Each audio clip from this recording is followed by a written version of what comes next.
West Bengal people come out in large numbers to cast their vote. West Bengal has been one of the states where the voter turnout has been much higher than the rest of the constituencies and rest of the states. All right, Professor Madhav Nalapate, if you analyze these numbers, and we have it over here, where West Bengal, the figures have crossed the 35% mark in all the constituencies that have cast their vote. Other constituencies where the numbers have been more encouraging than the rest has been Uttar Pradesh, where a number of people have come out in large numbers. The figures are on the latter side of 25%, and then the rest of the constituencies are hovering between the 20-25 mark. What does that suggest?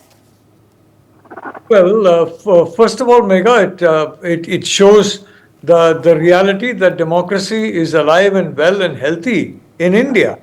There's been a lot of talk about democracy being weakened or democracy in danger, but I think the enthusiasm that you're seeing in this election, the confidence with which voters are casting their ballots, the way they freely express their feelings regarding what the issues are, I think it indicates that democracy is in very good health. And why? Democracy is in the hands of the people. And the India have, from the start itself, being a very strong foundation for the democracy. And today you're seeing basically what is being carried out is the ultimate phase of the the largest election ever take place in the whole world in human history, where more than 900 million people have been eligible to cast their ballots. That's a record. So looking at all this, I'd like to say that there is indeed, if I may say so, all of us can feel a sense of pride in being part of a country now conducting the largest democratic exercise ever in the history of the world. Right, absolutely. Because also, reflective of the numbers, when phase 1 happened, there were some 66% of the voters who came out to vote. That number has dwindled as the phases have passed by, and then it became about 62%. That was in the last phase. There have been questions that have been raised at this point by the opposition demanding the Election Commission of releasing the numbers booth-wise, which has obviously been turned down by the Supreme Court. For the burden, it will now be put on the Election Commission. Do you think this is just one of the many tactics that the opposition has used to undermine the credibility of the Enforcement Directorate? Is it part of the narrative game that the opposition plays, whether it is about the Election Commission or the other independent agencies? Look, the fact of the matter is that in today's age of the smartphone, it's virtually impossible for anything to be done in a covert manner without somebody recording it, covertly or overtly. So now look at the Karnataka election, the Karnataka Assembly election.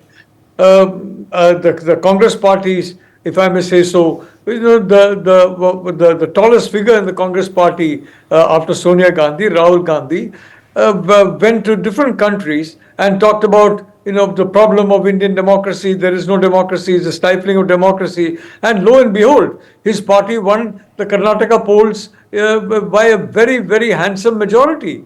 Now, I'm surely Rahul Gandhi is not suggesting that the BJP rigged the election in favor of the Congress party in Karnataka. The BJP lost because it was a fair election, and the people wanted the Congress party rather than the BJP to continue in the state government. Right. So the fact of the matter is, frankly, you can make excuse after excuse, but the reality is that ultimately it's down to the voter, the individual voter, and the individual voter freely exercises his or her franchise, and it is the voter who is going to decide who are the winners, who are the losers in 2024 as well. Okay, all right. Let me get in the Congress spokesperson, Anshuman Sel. And Anshuman, I'm going to discuss about the Delhi elections. 7 seats. First time it is an alliance between the Aam Aadmi Party and the Congress. 4 seats for Aam Aadmi Party, 3 for the Congress. How do you view the situation to be? I have these numbers in all the constituencies that were won successively by the BJP in 2014 and in 2009, the number of seats by which the BJP has won against the Congress up until now has been a margin of more than 2.5 lakh, 3.5 lakh, in fact, some of them going to about 5.5 lakh. Now, in actual terms, if we take a look at the statistics, the numbers, how the probability game plays out is if there is a margin which is of about 50,000 or even a lakh by which a candidate wins, there is then a chance for a political party to stake its hold in that region, put in the effort and allow for their candidate to win. Now that's a much bigger probability than to be fighting and making an uphill task, fighting an uphill task to win the election when the margin itself is about 3.5 lakh, 4.5 lakh, 5.5 lakh. So how do you think the turnaround is going to happen with the Aam Aadmi Party and the Congress now joining hands? How is the voter going to be convinced that BJP is no longer a party that stands tall, that is going to work for their welfare and development? So, Megha, you asked about Delhi. Not just Delhi, all the seats which are going for polls today. So today was one phase. Today is the one phase in which Congress scored 0 in 2019. Let me tell you, see, when the perception changes, when it changes, so I was listening to Professor, so there were many things that I want to respond to Professor too, but I'll just pick one point from him. Just see the pattern in Karnataka, how it changed. Just see the pattern, how it changed in Telangana. Now I'm telling you, see, in 2009, Congress won all 7 seats of Delhi. In 2004, other than Malhotra, Mr. Malhotra from South Delhi, everyone won from the Congress. In 14 and 19, BJP won all the seats. So when there is a turnaround, when there is a perception change, people won. It doesn't matter what was the margin. See, every election is a new election. It doesn't matter that last time BJP candidate won by 3 lakh vote or 2.5 lakh vote. Let me tell you, see, if we are in Delhi, Faridabad is just near to us. Last time BJP had won that seat by 6.44 lakh margin. This time around, you go for the survey and you will find out that the BJP candidate Krishan Pal Gujar is losing big time.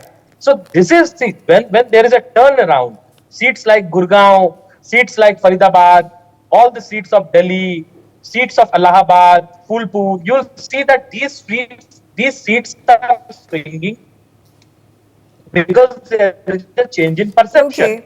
It's about but you talk, you talk about, this time Anshuman, around, you the talk India about Alliance how in the Delhi has perception that has apparently changed on the ground when it comes to Telangana, when it comes to Karnataka. Both of these states are at this point of time being governed by the Congress. The assembly elections have been won by you.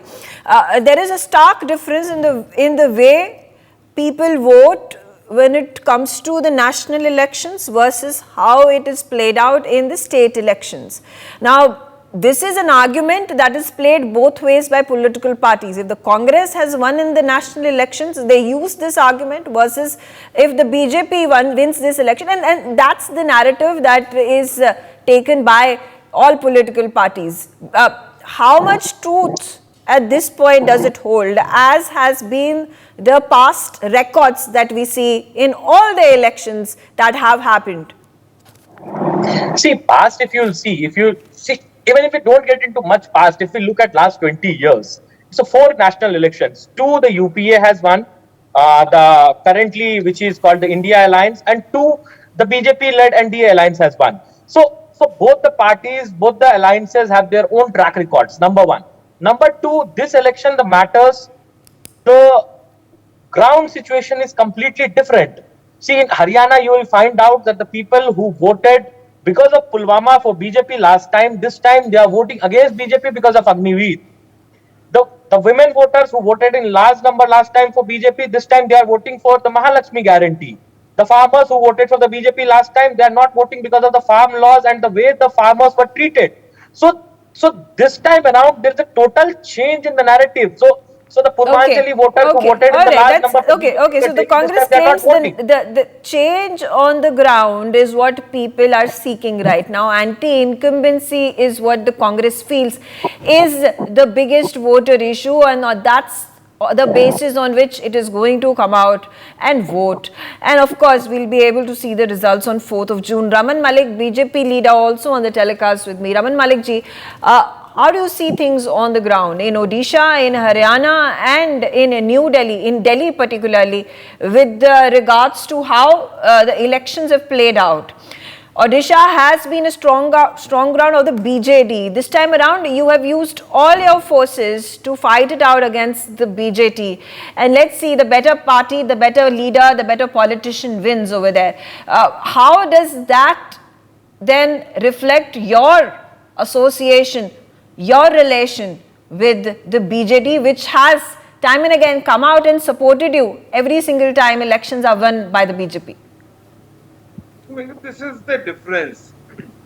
Before I say anything, I would take this opportunity to appeal to people watching that if you have not went ahead and voted, and now you must go and vote wherever there's an election, and vote with the conscious that you're not picking an RWA, you're not picking a corporator, you're not picking an MLA, you are picking the Prime Minister of India, not even the MP, because the MP alone will not be able to work until and unless the government of the day does not give you a roadmap, a plan to execute, which you have seen wherever there is a BJP MP and wherever there is another MP of another party, the performance level has changed.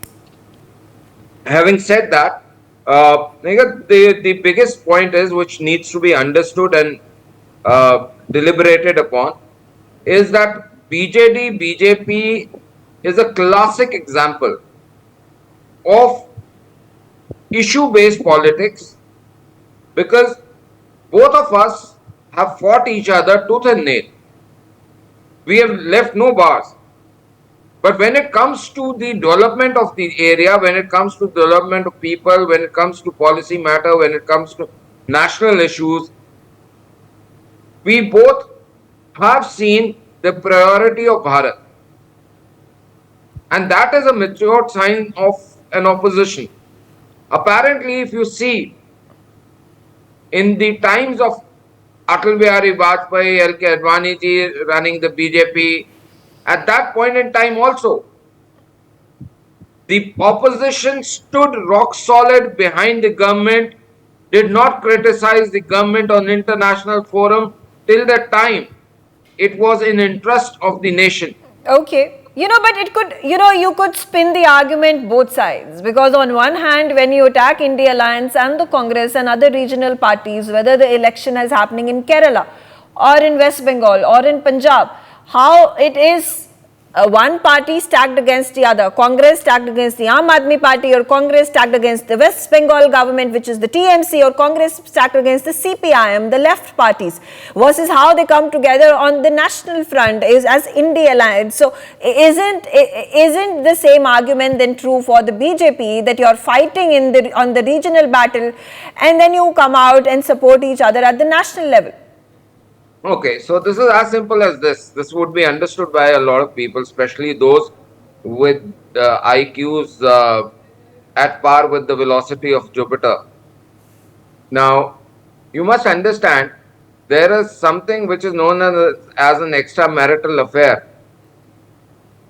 where you just have one night stands and pick up, relationships, and it ends when the convenience ends. And then there are marriages which stick down. Even in troubled waters, you would have seen that parents get together and carry on doing everything possible for the betterment of their children, even if they cannot see each other. That is the difference. You have to understand. Okay. That एक थी Congress and Rahul Gandhi और सोनिया गांधी तो बेकार है, सोनिया गांधी का remand low. This was the statement of Kejriwal. दो दिन सोनिया गांधी को रिमांड पे रखो, सब कुछ अपने आप बोलेगी. ये केजरीवाल के कमेंट्स थे. Okay, all right. So, Anshuman, would you like to comment that the aggressiveness with which the opposition parties, aggressiveness with which the political parties within the India Alliance has come out against each other is not witnessed between the BJD and the BJP? Megha, just a small remark, just a small question. So is the marriage between BJD and BRS a marriage or a one night stand? I would like to ask from Ramanji, number one. And number two, he talked about alliance between AAP and Congress and the remarks which were used by AAP leaders earlier. So I would like to ask him that एक दिन सोमवार को प्रधानमंत्री जी कह रहे थे NCP Ajit Pawar ji बहुत बड़े चोर हैं, छगन भुजबल बहुत बड़ा चोर है, प्रफुल्ल पटेल चोर है, और बुधवार को उनके साथ अलायंस कर लिया। एकनाथ शिंदे के खिलाफ आरोप लगा रहे थे, एकनाथ शिंदे हसन मुशर्रफ से अलायंस कर लिया।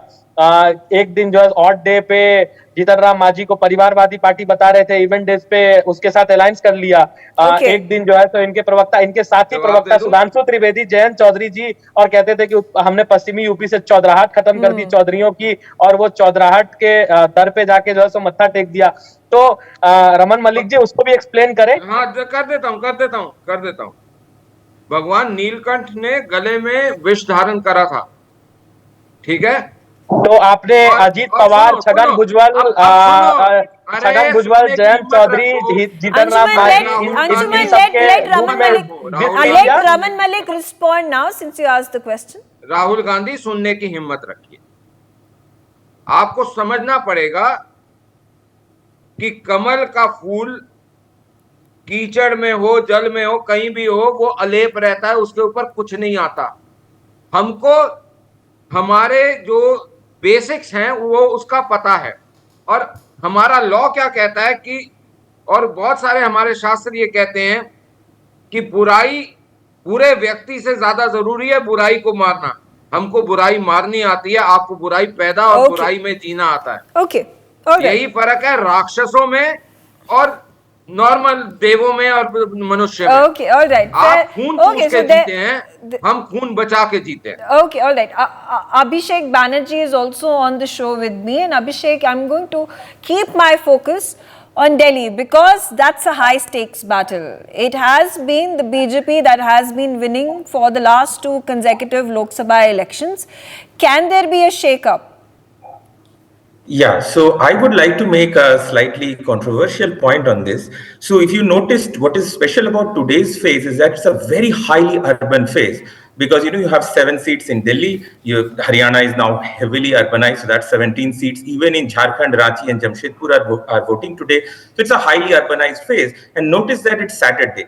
Similarly, Mumbai, when it voted, that was a Monday. So the holiday gets added to the weekend. So what I would like to point out is that despite all the crazy allegations that the Election Commission is actually favoring the BJP, what has really happened is that the way the schedule has been drawn up, now everybody understands that if there's voting during holidays, it tends to slightly put the BJP at a disadvantage because the core voter of the middle class BJP voters don't come out that much.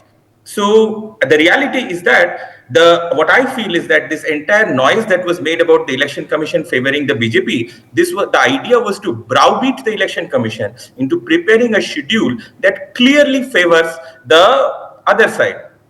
And this is not today. For a lot of allegations that have been made, I would like to clarify, I would like to point out that only in the last 20-25 years, 2 times the Election Commission has actually changed the definition of national party to favor the communists.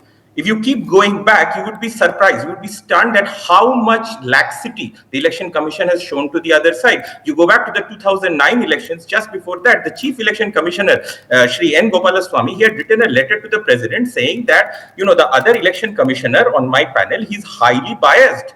The letter was not even released, and that person became the Chief Election Commissioner during the course of the 2009 election. Before that, in 2007, over some small CD, BJP was dragged to de-recognition hearings. Then you go back to the 1990s when there were 3 election commissioners, a panel just like today, and 2 of them later on went to join the Congress. So this is the reality of the Election Commission. So what I would like to say is that this entire noise that was created, that EC is biased, EC has not grown a spine, this was just to browbeat the Election Commission even more into favoring one side. Okay, no, but you've at this point in time spoken about and put in your opinion about the Election Commission and the fair and free elections that it holds against the questions marks that have been raised by the opposition, but I want you to also respond as per your opinion or analysis of how Delhi is going to vote this time. Can there be a shake-up is what I asked. So, I mean, what I would say is I would look at this small marker, and I think it has held very true for a long time. Well, curiously enough, I tend to look at the results of the Delhi University Student Union polls, because even if you go back to 2003, you will see that everybody thought at that time that in 2004 BJP was winning. But if you go back to 2003, you will notice that that ABVP lost in those polls. And since then, you will notice that every time, whoever wins the Delhi Student Union polls, they tend to generally win in Delhi. And amazingly enough, anybody who wins in Delhi tends to win the national election. So if you go by that, because and it makes sense also, because Delhi University, it's a it's a sample, it's a large sample of young educated people from a reasonable cross section across the country, reasonable cross section across communities. So it does make sense as well. It's not just a pure coincidence. Okay. So going by that, I would say if that is the mood of Delhi University, and remember, these are the young kids, these are the kids who have no memory of UPA rule. So these people are the most susceptible to perhaps going towards the anti-incumbent side. So if that is what the young educated voter at Delhi University is thinking, it's very unlikely that the Congress would be able to win in Delhi. Unless, of course, there's a Professor huge depression in Narapat, middle my class voters. colleague Kanika was on the ground. She was at one of the booths in New Delhi, where Basuri Swaraj is contesting against Somnath Bharti. Now, when she spoke to the voters on the ground, there were some 5-6 of them that she ended up speaking with, and they were all talking about change. They were all talking about anti-incumbency factor at this point of time that is prevalent in Delhi. They also spoke about how inflation has hit them, their households. They've spoken about jobs and unemployment. Again, pointing to the question, can Aam Aadmi Party open its account? And if the Aam Aadmi Party were to win some of the seats, how does it reflect upon the Congress? Well, look, you've asked an interesting question, and as I'd said before, I'll be looking at the Congress Party and the Aam Aadmi Party performance in terms of number of votes polled, whether the Aam Aadmi Party outpolls the Congress Party, or the Congress Party outpolls, or both have roughly the same number of votes, which means that the alliance has basically worked in transfer of votes. I'd be very surprised if that happens, but we'll have to wait and see. So far as Delhi is concerned, yes, it's a metropolis, but India is a vast country, and it is there. Different groups of voters have different sets of priorities. The one overriding factor behind this election is a very simple proposition. Are you for Prime Minister Modi continuing into the next 5 years? Or are you one of the, what I call the ABM crowd, anyone but Modi crowd, who do not want Prime Minister Modi to continue for the next 5 years? That is the fundamental question in my mind, which more than 90% of voters will be having, and on which they will decide their vote. You have local candidates, you have local issues, all that is clear. But this is going to be the overriding issue. And frankly, I mean, from the anecdotal evidence I have picked up, it looks like those voters who favor the continuance of Narendra Modi are definitely significantly more in number than those who say anyone but Modi. So we'll have to see. But then, 7 seats, out of which the probability of BJP winning all of them, sweeping the national capital, versus the chances of Aam Aadmi Party. Are the chances of Aam Aadmi Party much higher, and the Congress is bleaker this time around, keeping in mind, and if Aam Aadmi Party were to win some of the seats, even if they were lesser than the BJP, is there any reason for the Congress to rejoice? Yes, it is the India Alliance that has won the seats against the BJP, but what happens to the Congress share? What happens to the Congress's popularity? It has dwindled since 2014 and now 2024. Look, the fact is, Megha, that the Congress and Aam Aadmi Party are at daggers drawn where the electoral math is concerned. They are both fighting for the same turf when they are fighting separately, and they have come together, although they are still at daggers drawn where policy is concerned. Now, this kind of alliance does take place. It takes place in politics, and the calculation is that the voters will basically go with what the leaders decide. The leaders say we are going to come together, so all those who have voted for us will agree with us, and they will also come together. I don't believe that there is that strong a connect between the leaders and the voters. Definitely, so far as the Congress party is concerned, or even the Aam Aadmi party. So we'll have to see what the voters decide. Okay. The assumption made by the leaders is if they come together, their votes come together. And that assumption is what is going to be tested on the 4th of June. Anshuman, the same question for you and your response, that if the vote share and the seat share of the Congress further dwindles and Aam Aadmi Party's increases, especially in the national capital, is this a time for you to rejoice? Or is this a time for you to contemplate, listen, our territories at this point of time have been taken over by the BJP, and if it is not the BJP, then it is Aam Aadmi Party. So so Aam Aadmi Party is taking up your share of votes and seats. How do you have to react to that? Megha, what I feel is all the hypothetical questions that are created are based on the fact that Congress will lose and some other side will win. So at the end, it is about passing the Congress, what I feel. Number one. Number two, if there will be, let me tell you, if there will be a turnaround in Delhi, India Alliance will win all 7 seats.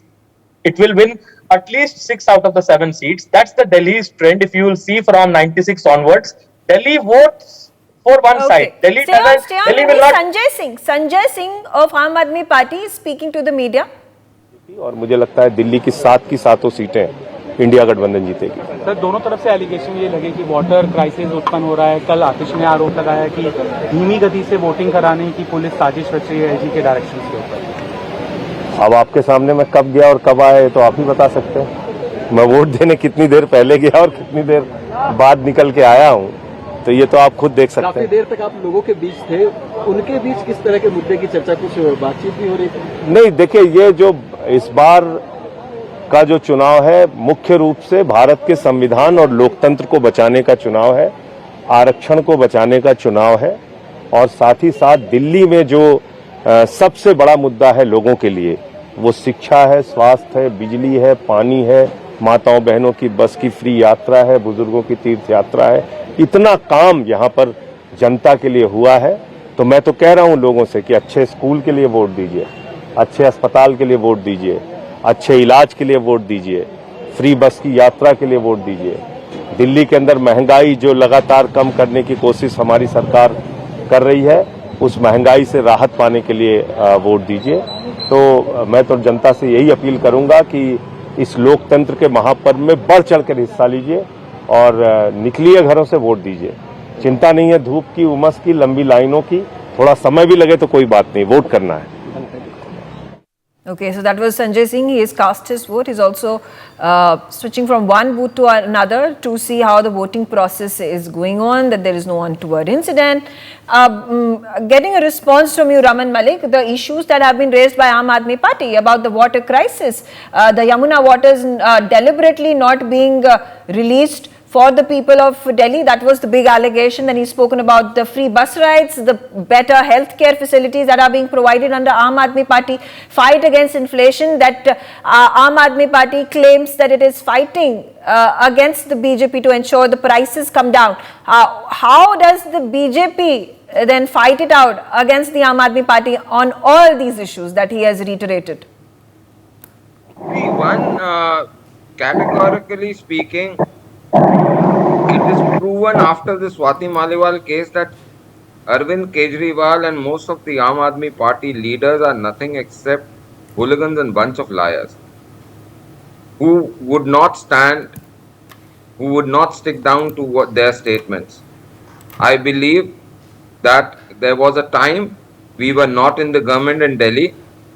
It was Mrs. Sheila Dikshit, and maybe her working style and we were totally opposed to each other. We had nothing in common. But we respected her for her dedication towards developing Delhi. Maybe her process was wrong, people with her may have been wrong, but the commitment towards Delhi was there. Yeah, but then you also go on and criticize about the CWG scam where Sheila Dikshit Yes. was the chief minister. Yes, So at this yes. point, while on one side you're criticizing and attacking Sheila Dikshit, And that on is the what other you're it- talking about that the is development what, and welfare under her. Megha, that is what matured politics and matured thing is all about. You see, there was a scam in the CWG. There's no doubts about it.